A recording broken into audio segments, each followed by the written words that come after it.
सुनो हमारी बात, सुनो सुनो सुनो। जनक जी कह रहे थे कि कह दो जो आए हैं राजा वो सब धनुष तोड़े। अब बंदी क्या बोले? अरे भाई हमारी घोषणा सुनो, यदि अपना भला चाहते हो तो धनुष के पास मत जाओ, क्योंकि तुम सब चंद्रमा हो, धनुष राहु है। इसलिए नियम यह है कि राहु ही चंद्रमा के पास जाता है और चंद्रमा खुद ही पहुंच जाए राहु के पास, तो ये तो विडंबना ही विडंबना है। इसलिए तुम सब चंद्रमा हो, मत जाओ मत जाओ, क्योंकि राहु कौन है? धनुष। ये धनुष क्या है? राहु। नृप भुज बल विधु शिव धनु राहु, इसलिए वो राहु है। मत जाओ मत जाओ मत जाओ। लेकिन क्या बतावें, ये चंद्रमा है नहीं, ये तो मेकअप नकली चंद्रमा बैठे हैं सब। क्यों भाई?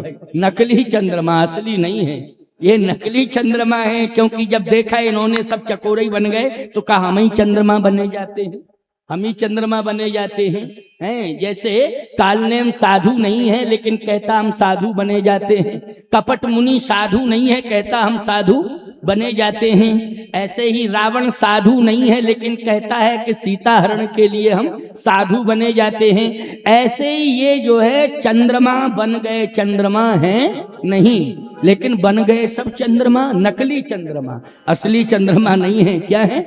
अगर असली चंद्रमा होते तो बोलो भाई राहु के पास नहीं जाते। नियम तो यही है कि असली चंद्रमा के पास राहु स्वयं चल के जाता है, कभी चंद्रमा राहु के पास नहीं जाता है। लेकिन ये नकली चंद्रमा है, सब सब जा रहे हैं, क्योंकि राहु के पास जब जान रहे हैं कि धनुष राहु की भूमिका में है, नहीं जाना चाहिए, क्योंकि जाऊंगा तो निश्चित रूप से विडंबना भोगूंगा, जाऊंगा तो विडंबना भोगूंगा। लेकिन नहीं मान रहे हैं, जा रहे हैं। आप कहोगे महाराज जी धनुष तो शिव धनुष है और दधीच का धनुष है, महात्मा दधीच का धनुष है और ये शिव धनुष है, तो ये बीच में राहु कहां से बन गया? ये मिथिला में राहु निप भुजबल विधु शिवधन राहु गरु कठोर विदित सब काहू, यहां आकर के ये राहु बन गया। ये तो शिव का धनुष, ये महात्मा दधीच का धनुष, लेकिन ये राहु, सावधान, ये धनुष धनुष है लेकिन ये राहु नहीं था, इस पर राहु आके बैठ गया। आप कहोगे महाराज राहु कहां से आके बैठ गया? अच्छा एक बात बताओ, सब जानते हो इस कथा को, ये ग्रह नमक ग्रह किसके अंडर में है? रावण के। बोलो रावण के अंडर में है ना। देवता भी डरते हैं और इन ग्रहों को तो पकड़ लिया उसने, और सब जानते हैं कि राहु को भी उसने अपने अधीन कर लिया है, राहु को भी अपने अधीन कर लिया है। जब ये मिथिला में आया तो याद रखना इसने देखा कि मैं सफल नहीं होऊंगा, क्योंकि बाणासुर को लेकर के आया था मिथिला में। किसको लेके आया था अपने साथ में सहयोगी बना के? बाणासुर को। जब बाणासुर को लेकर के आया और इसने देखा कि हम सफल नहीं हो पाएंगे, क्यों? जैसे ही धनुष की ओर देखा तो भगवान शिव का दर्शन हो गया और भगवान शिव ने कहा रावण यदि तूने धनुष छू लिया तो आज मैं तीसरा नेत्र खोल दूंगा, तेरा संहार हो जाएगा, तू भस्मीभूत हो जाएगा, आज तू मेरा कोप भाजन बन जाएगा। क्योंकि तुझे मालूम नहीं है कि सीता मेरी मां है, सीता मेरी मां है। जैसे नारद जी को कल बचाया था ना, क्योंकि विश्व मोहिनी अर्थात विश्व को मोहित करने वाली कौन? माया, भगवान की माया, और भगवान माया पति हैं और माया के साथ विवाह करना चाहते थे नारद। तो भगवान ने यही तो कहा कि नारद तुम मुझे क्या मानते हो? कहा पिता परम पिता आप हैं मेरे। तो कहा कि एक बात बताओ तुम माया को क्या मानते हो? नारद जी बोले माया मेरी माता है, क्योंकि आपने वर्ण किया है माया का, तो मेरी माता है। का विश्वमोनी का अर्थ क्या होता है? विश्व मानी संसार, मोहिनी मानी मोहित करने वाली, अर्थात मेरी माया। तो वही तो माया है जिसके साथ तुम विवाह करना चाहते थे, वो तुम्हारी कौन होती है? कहा माता। नारद जी बोले कान पकड़ रहा हूं, क्षमा करो, गलती हो गई, बहुत बड़ी भूल हो गई, क्योंकि ये माया भगवान की वर्णी है, इसलिए भगवान का नाम है मायापति।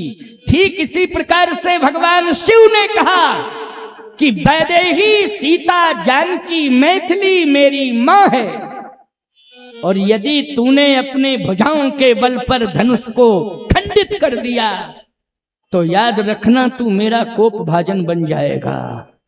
तूने कैलाश पर्वत को उठा लिया, भुजाओं के बल पर मैंने क्षमा कर दिया तुझे, लेकिन आज तू धनुष को उठाएगा, खंड खंड करेगा, तो मैं तुझे भस्मीभूत कर दूंगा, खबरदार।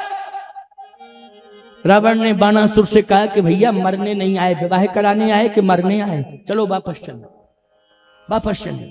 बाणासुर बोला कि तुम चले जाओ, हम चले जाएं, लेकिन कोई ना कोई तो तोड़ेगा, और बदनामी ये होगी कि रावण बाणासुर नहीं तोड़ पाए और ऐरा गैरा नथु खैरा ने किसी ने तोड़ दिया, तो बदनामी मिलेगी कि नहीं? रावण बोला ऐसा इंतजाम करके जाएंगे कि कोई छू नहीं पाएगा, तोड़ने की बात छोड़ो, कोई छू नहीं पाएगा। बाणासुर ने कहा क्या इंतजाम है? बोले मैं राहु को बुलाता हूं, वो आदेश देता हूं कि तू रक्षा कर धनुष की, धनुष को कोई छू ना पावे, तोड़ ना पावे। राहु को आदेश मिला, राहु तुरंत आ गया। आदेश यह है कि ये धनुष यज्ञ का कार्यक्रम है और इसमें धनुष टूटने की बात बार बार कही जा रही है, लेकिन मैं किसी कंडीशन के कारण नहीं तोड़ पा रहा हूं और मैं वापस जा रहा हूं, लेकिन कोई तोड़ने ना पावे ये भी शर्त है मेरी, और ये भी प्रतिज्ञा है, और तुझे मैं आदेश देता हूं कि कोई तोड़ ना पावे। तो राहु बोला कि हम हमेशा रहेंगे क्या, रखाते रहेंगे इसको हमेशा ही? कहे नहीं, प्रोग्राम जब तक चलेगा तब तक तुम रहना, और जैसे ही प्रोग्राम कैंसिल हो तो लंका आ जाना। तो राहु बोला ये पता कैसे चलेगा कि प्रोग्राम कैंसिल हो गया है? ये पता तो चलना चाहिए। रावण ने कहा कि जिसने प्रोग्राम आहूत किया है वही कैंसिल की घोषणा करेगा। तो राहु बोला हमें यह भी पता नहीं कि यह प्रोग्राम किसने आहूत किया है। रावण ने कहा यह प्रोग्राम महाराज जनक ने आहूत किया है, इसलिए जनक जी ही ये घोषणा करेंगे प्रोग्राम कैंसिल, अपने अपने घर जाओ, तो तुरंत तुम लंका आ जाना, लंका आ जाना वापस। राहु बोला ठीक। अब राहु वहां चक्कर काटने लगा। नृप भुज बल विधु शिव धनु राहु, गरु कठोर विदित शव काहू। दीप दीप के भूपति नाना, आए हैं पन आए हैं जो हम पन ठाना। मैंने जो प्रण ठाना है उस प्रण को सुन करके दीप दीप के राजा आए हैं। जनक जी ने कहा भीड़ बहुत है, कई हजार इकट्ठे हैं, जिसमें हजारों हजार, 10,000 नहीं बहुत ज्यादा थे, 10,000 से तो बहुत ज्यादा थे, लेकिन 10,000 तो ये महानालायक थे जो बिल्कुल छटे छटाए क्लियर। बाकी बहुत अच्छे राजा भी आए थे जिनके कछु विचार मन माही, चांप समीप महीप न जाही, और बार बार समझा रहे थे कि जगत पिता रघुपति विचारी, ओ भरलोचन छवि ले हो निहारी। ये परमात्मा है, ये जगत पिता है, सीता जगत माता है। दर्शन कर लो, अपने दुर्भाग्य को सौभाग्य में बदल लो, अपने दुर्भाग्य को सौभाग्य में बदल लो, दर्शन कर लो। लेकिन जो 10,000 हैं वो कौन हैं? बोले महानालायक हैं, महामूर्ख हैं। भूप सहस 10 ये कही 12, अब बोलो 10,000 राजा इकट्ठे तोड़ने जा रहे हैं धनुष। इनको इतना ज्ञान नहीं है कि सीता एक हैं और तोड़ने वाले 10,000 हैं। जब 10,000 इकट्ठे मिलके तोड़ देंगे तो समस्या बढ़ जाएगी कि समस्या घट जाएगी? जल्दी बोलो। समस्या और बढ़ जाएगी, बहुत बड़ी समस्या हो जाएगी। बोलिए युगल सरकार की जय, युगल सरकार की जय। आज भगवान राम और अपने भाइयों के साथ में, वाह, किशोरी जी भी पधारेंगी, वाह। चलो, भगवान राम ने सोचा होगा कि बहुत देर हो रही है, इसलिए जल्दी पहुंचना चाहिए। आज देखो विवाह का कार्यक्रम है और इस विवाह के कार्यक्रम में आप जानते हो कि विवाह आप लोग करते रहते हो बेटा बेटियों के, तो वो लोग कितना टाइम लगता है? जल्दी होता है कि टाइम लगता है? टाइम लगता है। सबसे ज्यादा टाइम लगता है जयमाल कार्यक्रम। टाइम होता है 10 बजे का तो 12 बजे होता है, 12 बजे का टाइम होता है तो 2 बजे होता है, घंटे 2 घंटे लेट। ये कहो कि राम कथा में तो जयमाल कार्यक्रम बहुत जल्दी हो जाता है, 10-20 मिनट आधा घंटा लेट होता है, लेकिन जल्दी हो जाता है। तो आओ सुनो, बढ़िया बात है, दर्शन करो। अभी दर्शन का दिव्य आनंद मिलेगा और मुझे लगता है कि शिव पार्वती का भी, हाँ, अच्छा, राम लक्ष्मण भरत शत्रुघ्न और श्री राम लक्ष्मण भरत शत्रुघ्न। अच्छा, तो लक्ष्मण जी कौन है इनमें? हैं? अच्छा, ये लक्ष्मण। राम जी कौन है? और राम जी के बगल में सीता जी हैं। अच्छा अच्छा, तो भरत जी कहाँ हैं? अच्छा, उधर साइड में बैठा दिया भरत को। सीधे साधे लोगों को साइड ही में कर दिया जाता है। क्यों भाई? भरत जी सीधे साधे हैं ना, इसलिए साइड में कर दिया। कोई बात नहीं, चलो, भगवान की लीला है। दर्शन करो थोड़ी देर के लिए, 10-5 मिनट। इसके बाद में फिर महाराज जी का भी उपदेश सुनने को मिलेगा।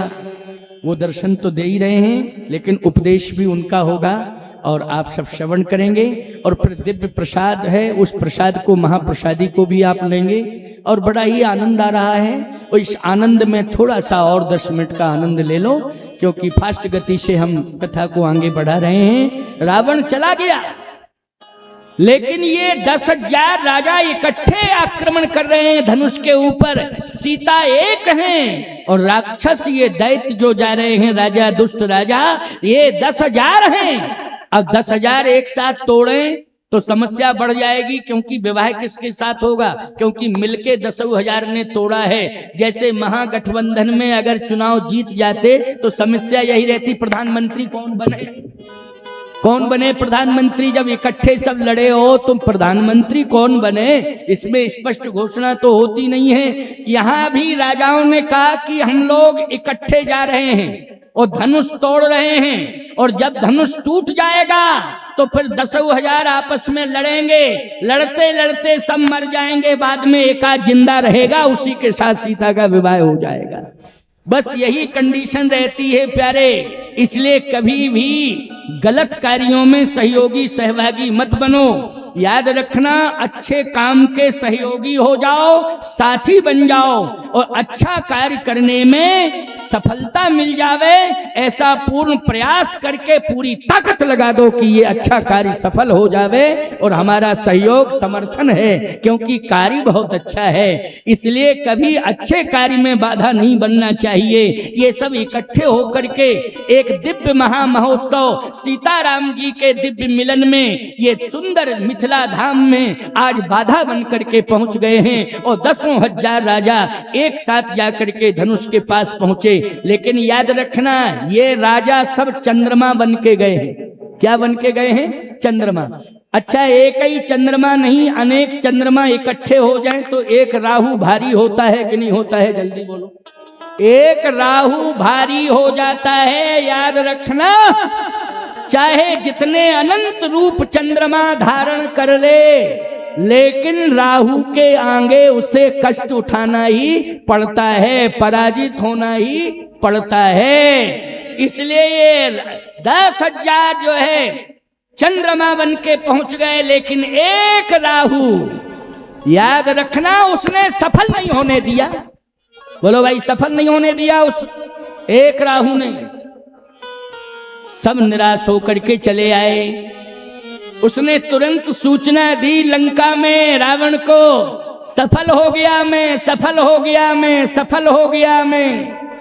रावण ने कहा अभी सफलता की बात मत करना।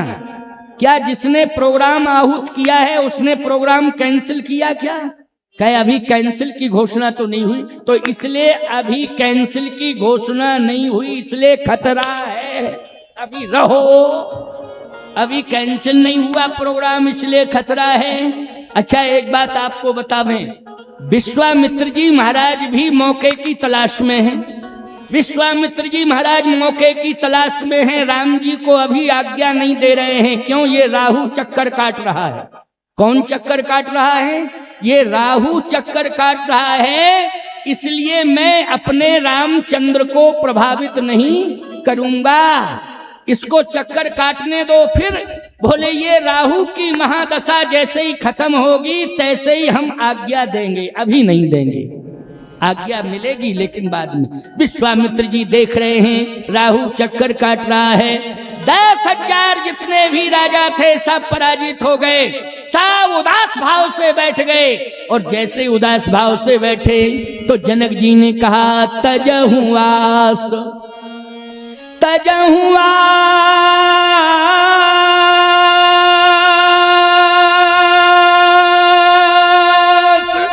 निज निज ग्रही जाहू,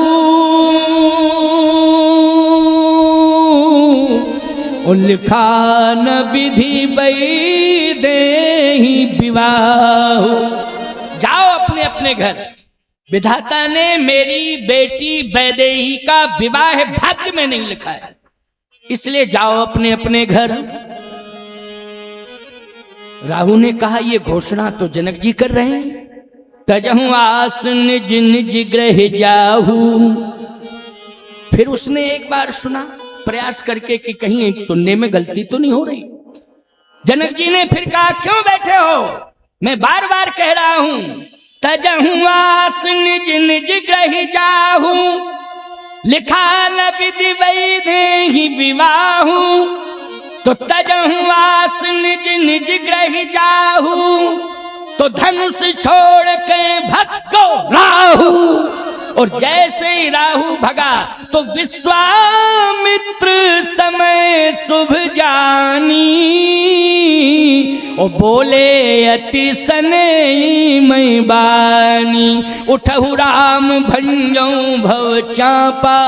राम उठो उठो उठो, एकदम मुहूर्त पवित्र आ गया, अनुकूलता आ गई, राहु चला गया, एकदम माहौल मंगलमय हो गया। अब विलंब मत करो, जल्दी उठो। उठहु राम भंजौ भव चापा, मेटहु तात जनक परितापा। तो गुरु ही प्रणाम मन ही मन कीना, और सहजई चले सकल जग स्वामी। मनहु मत वर कुंजर गामी, सहजई चले सकल जग स्वामी।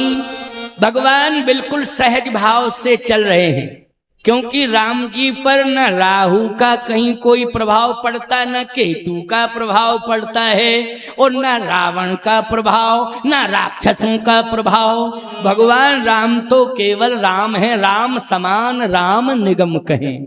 राम के समान तो राम ही है, दूसरा कोई है ही नहीं। इसलिए जैसे ही गुरुदेव ने आज्ञा दी तो सहजई चले सकल जग स्वामी।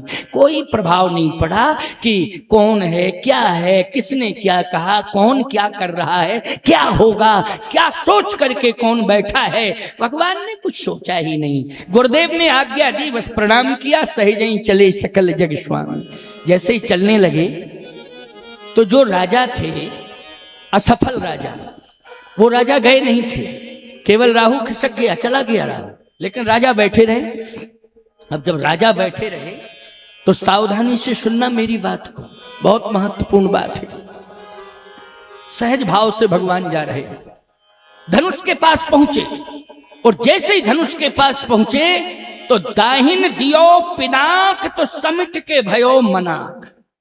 भगवान ने जैसे ही परिक्रमा की तो परिक्रमा धनुष की कर रहे हैं भगवान। ये राजा परिक्रमा नहीं कर रहे थे, ये राजा अकड़ मकड़ के जा रहे थे, अभिमान लेकर के जा रहे थे। लेकिन राम जी सामर्थ्यवान हैं, प्रभु राम अखिल ब्रह्मांड नायक हैं प्रभु राम, लेकिन कितने विनम्र हैं। दाहिन दियो पिनाक तो समिट के भयो मनाक, तुलसीदास जी लिख रहे हैं। तुलसीदास जी महाराज ने कहा दाहिन दियो पिनाक तो समिट के भयो मनाक। धनुष एकदम राम जी को देख के छोटा हो गया, सिकुड़ गया मनी छोटा हो गया, एकदम छोटा। राजाओं ने कहा जादूगर है ये जादूगर है, इसने कोई जादू कर दिया, देखो ये छोटा हो गया। अब प्यारे जैसे ही छोटा हुआ तो भगवान ने कहा नहीं डरो मत, मेरा काम जोड़ने का है, मेरा काम तोड़ने का नहीं है। लेकिन आज मैं गुरुदेव की आज्ञा लेकर के आया हूं और गुरुदेव ने कहा है कि राम उठो राम भंजाऊं भव चापा, राम धनुष को तोड़ो, ये गुरुदेव की आज्ञा है। लेकिन मैं वचन देता हूं कि आज मैं गुरुदेव की आज्ञा से तुझे तोड़ूंगा, लेकिन अभी तक तू मिथिला में रहा, लेकिन अब मैं तोड़ने के बाद तुझे सीधा बैकुंठ भेज दूंगा, तू मेरा पार्षद बन करके रहेगा बैकुंठ में, मैं भेजूंगा, लेकिन डरो मत। धनुष ने कहा डर नहीं रहा हूं प्रभु। फिर आप आए तो मैं प्रणाम कर रहा था आपको। क्या कर रहा था? प्रणाम कर रहा था। अच्छा एक बात बताओ, प्रणाम करने वाला व्यक्ति बड़ा मानता अपने को कि छोटा मानता है? जल्दी बोलो, छोटा मानता है कि नहीं? छोटा मानता है। जैसे ही प्रणाम कोई करता है तो उसका सिर झुक जाता है, हाथ जुड़ जाते हैं और कमर झुक जाती है। क्यों भाई? यही क्रिया होती, यही प्रक्रिया प्रतिक्रिया होती कि नहीं होती? झुक जाता है। तो धनुष बोला कि मैं डर नहीं रहा था, आप पधारे तो मैं आपको प्रणाम कर रहा था, इसलिए दाहिन दियो पिनाक तो समिट के भयो मनाक। भगवान ने कहा अच्छा ठीक है, प्रणाम कर रहे थे तो कोई बात नहीं, मैं अभी तोड़ के सीधा बैकुंठ भेजता हूं। धनुष बोला नहीं प्रभु, बैकुंठ भेज करके आप मुझे दुखी ना करें। भगवान बोले बैकुंठ भेज करके तू दुखी हो जाएगा? तो क्या मतलब है, तू मिथिला में ही रहना चाहता है? धनुष कहता है प्रभु ना मैं मिथिला में रहना चाहता हूं और ना मैं बैकुंठ में रहना चाहता हूं। भगवान ने कहा अच्छा बात समझ में आ गई, तू अयोध्या में रहना चाहता है, अयोध्या में, अयोध्या भेज दूंगा। धनुष ने कहा कि मैं अयोध्या में भी नहीं रहना चाहता। लक्ष्मण जी सुन रहे थे। लक्ष्मण जी बोले भैया तो जब कहीं रहना ही नहीं चाहता है तो समुद्र में फेंक, जब कहीं रहना ही नहीं चाहता, बैकुंठ में नहीं रहना चाहता है, ना मिथिला में रहना चाहता, ना अयोध्या में रहना चाहता है, तो एक ही उपाय है कि तोड़ो फेंको समुद्र में चला जाए। भगवान ने कहा तुम चुप रहो लक्ष्मण, तुम भाषा नहीं पहचान रहे हो। ये जो भाषा बोल रहा है ना धनुष, इसकी बड़ी महिमा है। लक्ष्मण तुम नहीं समझ पाओगे, इसलिए तुम चुप रहो। लक्ष्मण जी बोले तो हम चुप हैं, हम नहीं बोलेंगे कुछ। हमको तो ऐसा लग रहा था कि बैकुंठ की कई बात बताओ। बैकुंठ में कहता मैं नहीं रहना चाहूंगा, मिथिला में भी नहीं, अयोध्या में नहीं, इसलिए मैं बोल गया। भगवान ने कहा अच्छा एक बात बताओ धनुष, बैकुंठ में मिथिला में अभी तक रहे, अब नहीं रहना चाहते हो, अयोध्या में नहीं जाना चाहते हो, नहीं रहना चाहते हो, तो आखिर क्यों? धनुष बोला इसलिए कि बैकुंठ छोड़ के आप आ गए। अगर बैकुंठ में होते तो बैकुंठ की महिमा, जब आप ही छोड़ के चले आए तो अब बैकुंठ की कोई महिमा नहीं है। बात तो सही है भाई, बात बिल्कुल सही है। अयोध्या आप आए, लेकिन अयोध्या भी छोड़ के आप आ गए मिथिला में, इसलिए इस समय अयोध्या सोनी है, अयोध्या की कोई महिमा नहीं है। आपसे अयोध्या की महिमा है, आपसे बैकुंठ की महिमा है। तो भगवान ने कहा कि फिर मिथिला? कहे सरकार मिथिला में इसलिए नहीं रहना चाहता हूं कि अभी तो किशोरी जी का सहारा था, लेकिन आप मुझे तोड़ने के बाद किशोरी जी को लेके चले जाएंगे। यदि आप किशोरी जी के सहित जिंदगी भर मिथिला में रहें तो फिर मैं मिथिला में रहूंगा, लेकिन ये सत्य है कि नहीं कि आप धनुष मुझे तोड़ने के बाद जानकी मैथिली को लेकर के, जनक नंदिनी किशोरी को लेकर के आप चले जाएंगे, तो फिर मैं मिथिला में रह के क्या करूंगा? भगवान ने कहा तो अयोध्या तो आएंगे। धनुष बोला धीरे से मैं बोल रहा हूं, थोड़ा सुन लो, नहीं विवाह कैंसिल हो जाएगा अभी तुरंत। भगवान बोले क्या बात है, क्या बात है? बात यह है कि आप अयोध्या में भी नहीं रहेंगे। किशोरी जी को लेकर के धीरे से कहा चित्रकूट के वन में। भगवान बोले चुप चुप चुप, ये बात आउट मत करो। क्यों? अगर ऐसा पता चल जाता जनक जी को, जनकपुर वासियों को, कि जानकी को लेकर के सिंहासन पर नहीं बैठेंगे, सीधे जंगल में चले जाएंगे, झरनों का पानी पिएंगे, पत्तों की सैया पर सोएंगे, वृक्षों की छाया में रहेंगे, तो बोलो ईमानदारी से तत्काल विवाह कैंसिल हो जाता है कि नहीं हो जाता? तुरंत कैंसिल होता कि नहीं नहीं नहीं करना है। मेरी बेटी मैथिली जानकी किशोरी पलंग पीठ तज गोद हिंडोरा, सियन दीन पग अवन कठोरा।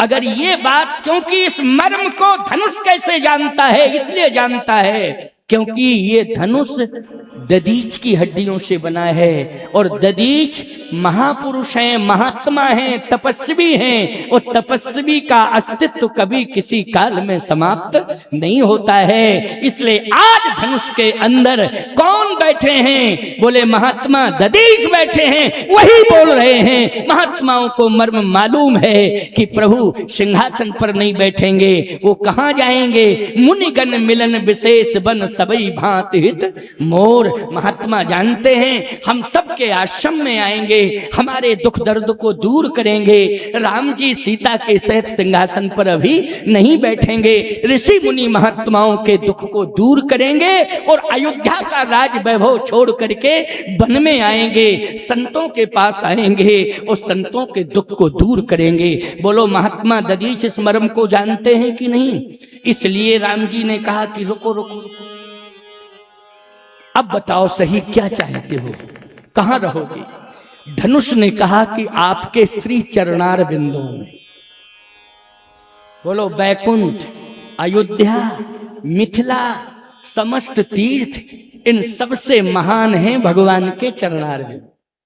क्योंकि भगवान के चरणार बिंद जहां पड़ जाते हैं, चरण राम तीर्थ चल जाहीं। जहां जहां प्रभु राम के चरण पड़ते हैं वहीं तीर्थ बन जाते हैं। इसलिए समस्त तीर्थ धाम भगवान के चरणार बिंदों में। तो बोलो उच्च कोटि की साधना है ना धनुष की? क्या तुम साधारण मानोगे धनुष को? इसलिए धनुष कहता है प्रभु जैसे ही आप तोड़े मुझे तो आप अपने चरणार बिंदों में डाल दीजिएगा और चरणों में स्थान दे दीजिएगा। हम आपके चरणों में ही सदा रहेंगे और जहां जहां सीता राम जी जाएंगे हम चरणों में रहेंगे, तो वहीं वहीं हम भी दोनों का दर्शन करते रहेंगे, हम दोनों का दर्शन करेंगे। धनुष कहता है इसलिए चरणों में। तब भगवान ने प्रभु दो चाप खंड में डाले, पृथ्वी पर वहां डाले हैं जहां भगवान के चरण थे, वहीं धनुष को तोड़ के डालेंगे। अब जरा 5 मिनट की बात और सुन लो। कथा समझ में आ रही है कि नहीं आ रही है? हाँ, कथा समझ में आ रही है तभी तो तुम बैठे हो हैं। ऐसे थोड़ी ऐसे बैठे हो जैसे दुकान में संगमरमर की मूर्तियां रखी हैं, न हिलती हैं मूर्ति, न डुलती हैं, न बोलती हैं, चुपचाप। इतना अनुशासन तो कोई शासन नहीं दे पा रहा है। बोलो भाई, ये धर्म सभा में कितनी बड़ी ताकत है, राजनैतिक सभा में इतनी बड़ी ताकत नहीं हो सकती है प्यारे। चाहे जितना प्रसिद्धि प्राप्त नेता हो, चाहे जैसा भाषण कर रहा हो, लेकिन बीच में काले झंडा दिखाई और दिखा के लोग भाग जाते हैं, भाग जाते हैं। क्यों भाई? अनुशासन चाहे जितना प्रबंध किया जाए लेकिन अनुशासन बन ही नहीं पाता है। लेकिन ईमानदारी के साथ बताओ, इतनी शांति यहां दिखाई दे रही है, घरों में है इतनी शांति? बोलो, यह है धर्म सभा की महिमा। इसलिए कहता हूं कि तुम यहां केवल पीएस गार्डन में नहीं बैठे हो, तुम साक्षात बैकुंठ में बैठे हो। बैकुंठ धरती पर उतर के आ गया है, यही अयोध्या बन गया है और यही मिथिला बन गया है। यह है आनंद, यह है परमानंद। इसलिए भगवान ने एव मस्तु कह दिया। ठीक है, ठीक है, एव मस्तु कह करके अब राजा लोग कह रहे हैं क्यों? छोटा तो हो गया लेकिन तोड़ नहीं पा रहा है, तो खड़ा है, विचार कर रहा है। और राजा क्या जाने, कहे तोड़ नहीं पा रहा है इसलिए विचार कर रहा है। जादूगर तो है, जादू करके छोटा तो कर दिया, लेकिन तोड़ नहीं पा रहा है इसलिए विचार कर रहा है।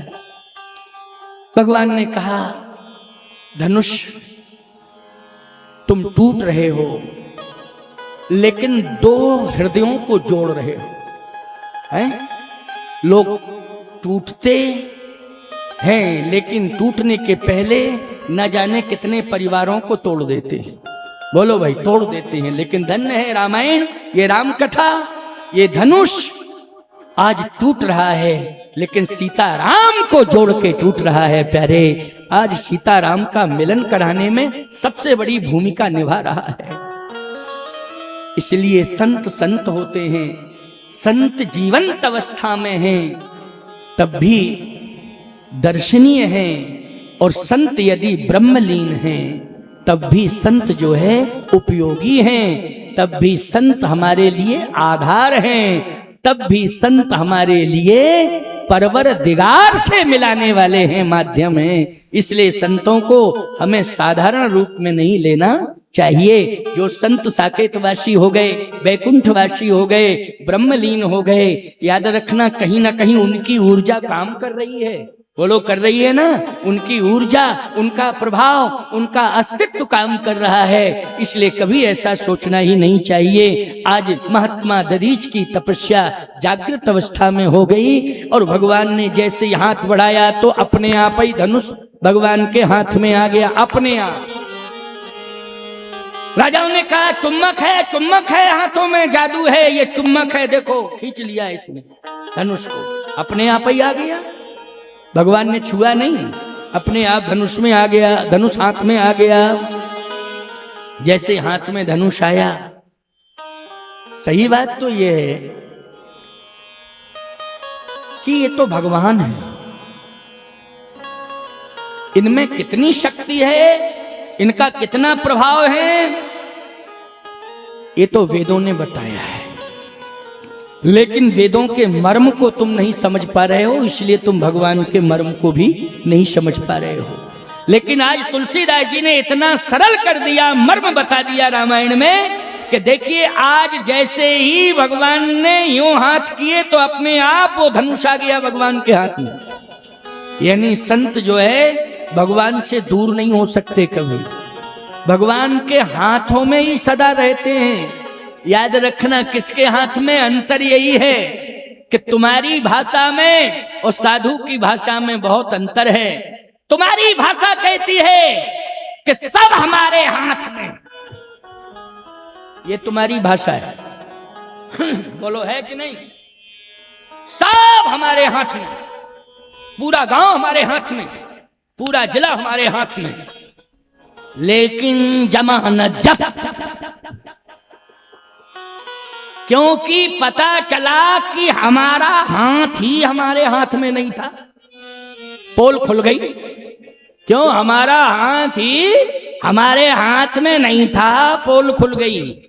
लेकिन संत यही कहते हैं, ये भाषा बंद करो कि सब हमारे हाथ में नहीं, हम अपना हाथ रघुनाथ के हाथ में पकड़ा रहे हैं, बस रघुनाथ हमारे हाथ में।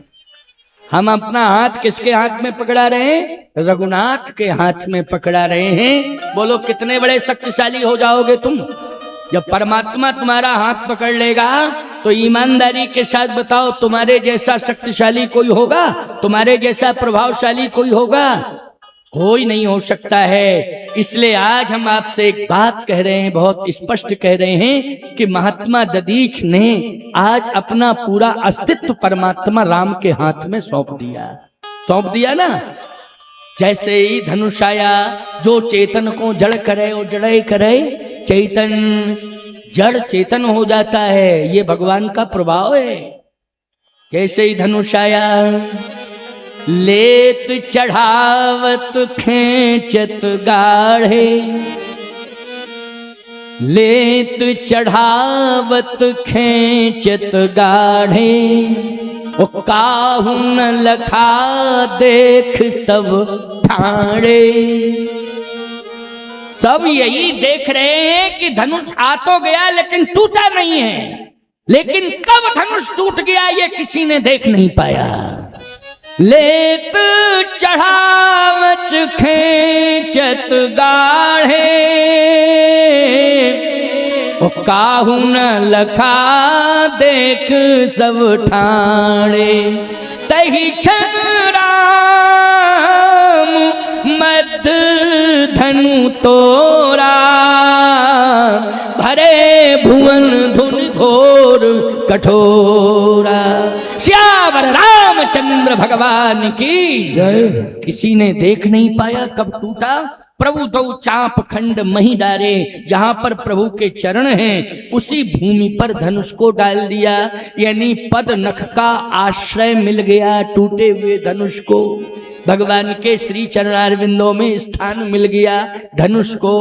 आज पद राजीव बरन नहीं जाही, ओ मुनि मन मधुप बसे जिन माही। जितने बड़े बड़े योगेंद्र मुनेन्द्र हंस परमहंस अमलात्मा बिमलात्मा हैं वो सभी जो है भगवान के चरणों में स्थान लेते हैं। बोलो आज महात्मा दधीच ने भी कहाँ स्थान ले लिया, भगवान के चरणारविंदों में स्थान ले लिया।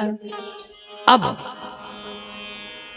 सतानंद जी ने कहा कि सीता बेटी विलंब मत करो, धनुष टूट गया है।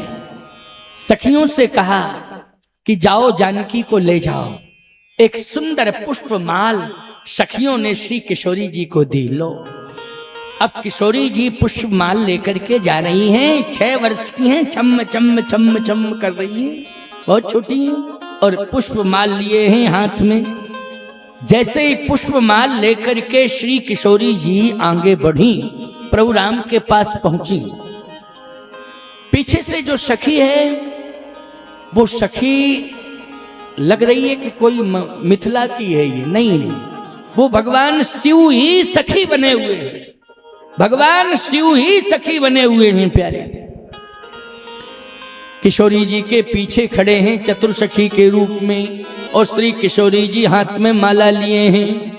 पीछे से सखी के रूप में शंकर जी ने कहा पहनाओ जयमाल। चतुर्सखी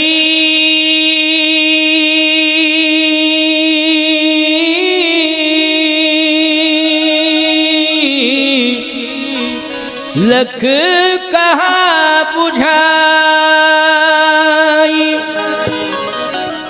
पहिरावो जयमाल सुहाई। तो सुनत जुगल कर मान उठाई, प्रेम विवश पहिराई न जाए। श्री किशोरी जी ने जैसे ही माला उठाई लेकिन पहना नहीं पा रही हैं। अच्छा क्यों नहीं पहना पा रही हैं? क्योंकि भगवान राम 15 वर्ष के हैं और थोड़ा सा झुके तो किशोरी जी पहनाने में सफल हो जाए, लेकिन नहीं पहना पा रही हैं। तब तक एक सखी पीछे से बोलने लगी, किशोरी जी ठीक है जल्दी माला मत पहना, क्योंकि धनुष तोड़ने में जिस तरह से ललचाया था, जयमाल पहनाने में उसी तरह ललचाओ तुम। जिस तरह से इन्होंने ललचाया है धनुष तोड़ने में, आंसू निकल गए, माला पहनाने में भी इनको ललचाना अब जल्दी नहीं। तब तक पीछे से एक सखी बोली चुप हो जाओ, बड़ी मुश्किल में तो धनुष टूटा और तू फालतू की बात करने लगी है। ये दुष्ट राजा पता नहीं क्या क्या योजना बनाए बैठे हैं, इसलिए जल्दी जयमाल कार्यक्रम हो जाना चाहिए। तो फिर सखी बोली है कि रामलला थोड़ा सा कोई बात नहीं, आपस की चर्चा है, बुरा मत मानना, थोड़ा सा सिर झुका लो बस, किशोरी जी माला पहना दे। तो तुरंत लक्ष्मण जी आ गए, भैया झुकना नहीं, क्योंकि धनुष तोड़ा आपने, ऊपर से झुके अलग, ये बर्दाश्त से बाहर। राम जी सोचे मन ही मन में इसको बीच में बोलने की क्या जरूरत थी, लेकिन ये बीच में बोल पड़ा। अब देखो इतना बढ़िया गोल्डन चांस आया था, लेकिन ये बीच में बोल गया। अब यदि हम झुकते हैं तो सारी दुनिया यही कहेगी कि विवाह नहीं हो रहा था, इसलिए गर्ज में विवाह हुआ। तो झुकना पड़ा और माला पहननी पड़ी, क्योंकि भैया कह रहा है कि झुकना नहीं, झुकना नहीं। उस सखी ने कहा कि रामलला जी ऐसा नहीं है, लक्ष्मण जी थोड़ा सा समझ नहीं पा रहे, ये छोटे ठाकुर तेज तर्रार हैं, ये थोड़ा समझते नहीं हैं, इसलिए तेज तर्रार हैं, अपनी बात कह देते हैं। बात यह है छोटे ठाकुर लक्ष्मण कुमार, परेशान मत हो, मेरी किशोरी जी माला पहना रही हैं जानकी जी, इसमें कोई अपमान नहीं है, क्योंकि ये सम्मान की बात है। माला पहनने वाले को जो पहनाने वाला जाता है तो पहनने वाले को थोड़ा रिस्पांस देना चाहिए, अर्थात अपनी गर्दन को थोड़ा सा झुकाना चाहिए। इसलिए ये बार बार निवेदन किया जा रहा है, इसमें शर्म मत करो, रामलला जी थोड़ा सा सिर झुका लो। लक्ष्मण जी ने कहा भैया इन बातों में मत आना, इज्जत का सवाल है। अब भगवान खड़े हैं। विश्वामित्र जी महाराज ने देखा कि मामला जो है और गंभीर होता जा रहा है, तो तुरंत कहा लक्ष्मण इधर आओ। पाश में बुलाया, क्या बात है? बात कुछ नहीं है, भैया ने धनुष तोड़ा, ये मिथिलानियां जबरदस्ती झुकाने की बात कर रही हैं। मैंने कहा भैया झुकना बिल्कुल नहीं। अरे मिथिलानियां कह रही हैं और राम जी से कह रही हैं, चलो ठीक है राम जी को नहीं झुकना चाहिए, यही भाव है ना? हाँ, लक्ष्मण जी बोले गुरुदेव यही तो भाव है, प्रभु राम को झुकना नहीं चाहिए, लेकिन तुम्हें तो झुकना चाहिए। तो लक्ष्मण जी बोले हमारे झुकने से जयमाल हमें थोड़ी पहननी है, भैया को पहननी है, हमारे झुकने से क्या फायदा? नहीं नहीं, भैया ने धनुष तोड़ा, विश्व विजयी हो गए, त्रिभुवन ने देखा, देवताओं ने स्वर्ग से पुष्पों की वर्षा की और महात्मा नृत्य कर रहे हैं, खुशियां मना रहे हैं। तो ऐसी कंडीशन में तुम्हें भैया का वंदन अभिनंदन करना चाहिए था, लक्ष्मण की नहीं। लक्ष्मण जी बोले करना चाहिए था, करना चाहिए था, लेकिन तुमने अभी तक किया? सीधे चरणों में गिर जाते, भैया वंदन है, अभिनंदन है, आपकी जय हो, आपकी जय हो, वंदन है, अभिनंदन, ये कहना चाहिए था, झुकना चाहिए था, लेकिन अभी तक तुम अकड़े मकड़े खड़े हो। लक्ष्मण जी बोले तो भूल हो गई। विश्वामित्र जी बोले सुधार करो। जैसे ही लक्ष्मण जी भैया भैया कह करके प्रभु राम के पास गए, वो साष्टांग प्रणिपात किए। विश्वामित्र जी ने कहा तुम्हारा छोटा भाई राम वंदन अभिनंदन कर रहा है, इसलिए अब विलंब मत करो, अपने भाई को उठा लो, हृदय से लगा लो। और जैसे ही राम जी झुक के लक्ष्मण जी को उठाने लगे, सतानंद जी ने कहा गोल्डन चांस है, जयमाल डाल दो। तो सिए जयमाल राम में